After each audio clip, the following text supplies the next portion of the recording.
રાજકોટ જિલ્લામાં ગેરકાયદેસર રીતે વસવાટ કરતા બાંગ્લાદેશી સામે પોલીસ અધ્યક્ષ હિમકરસિંહની સૂચનાથી એસઓજીએ હાથ ધરેલા ચેકિંગ દરમિયાન પડધરીના રામપર ગામેથી બે બાંગ્લાદેશી ઘૂસણખોરો મળી આવતા બંનેની ધરપકડ કરી તેના વિરુદ્ધ કાર્યવાહી હાથ ધરી છે। આ બંને બાંગ્લાદેશી ઘૂસણખોરો છેલ્લા ઘણા સમયથી પડધરીના રંગપર ગામે રહેતા હતા અને તે કોની સાથે સંપર્કમાં હતા તે બાબતે તપાસ હાથ ધરવામાં આવી। ગઈકાલે SOG PI પારકી, SOG PSI મિયાત્રા, Rajkot ગ્રામ્ય એચટીયુ પીઆઈ ચૌધરી, નવો મહેરબાન આઈજીપી શ્રી અશોકકુમાર યાદવ સાહેબ તેમજ એસપી શ્રી રાજકોટ ગ્રામ્ય હિમકરસિંહ સાહેબની સૂચના અન્વયે એટીયુ સ્ટાફ તથા એસઓજી સ્ટાફને સંયુક્ત હકીકત મળેલી કે મયુરભાઈ વીરડા અને મનોજભાઈ એમને હકીકત મળેલી કે રંગબનના પાટિયા જે પડધરી પોલીસ સ્ટેશન ખાતે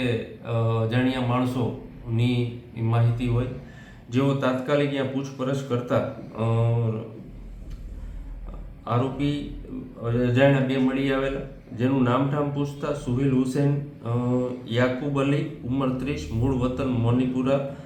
રાજ્ય ઢાકા બાંગ્લાદેશ, અને બીજો રિયોન હુસેન અમીરુલ્લા સ્લમ 28 તે પણ ઢાકા બાંગ્લાદેશનો મળી આવેલા। તેઓને ઊંડાણપૂર્વક પૂછપરછ ચાલુ છે, પણ પ્રાથમિક દ્રષ્ટિએ બંને બાંગ્લાદેશના હોવાનું જણાવે છે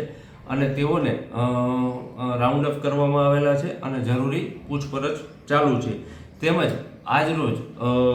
આ જે એક મહિલા જે પણ બાંગ્લાદેશી હોય એના સંપર્કથી આ બે જણા છેલ્લા 2 મહિનાથી અહીં રહેતા હોય તેઓને પણ પડધરી પોલીસ સ્ટેશન ખાતે આવી પૂછપરછ ચાલુ છે। આમ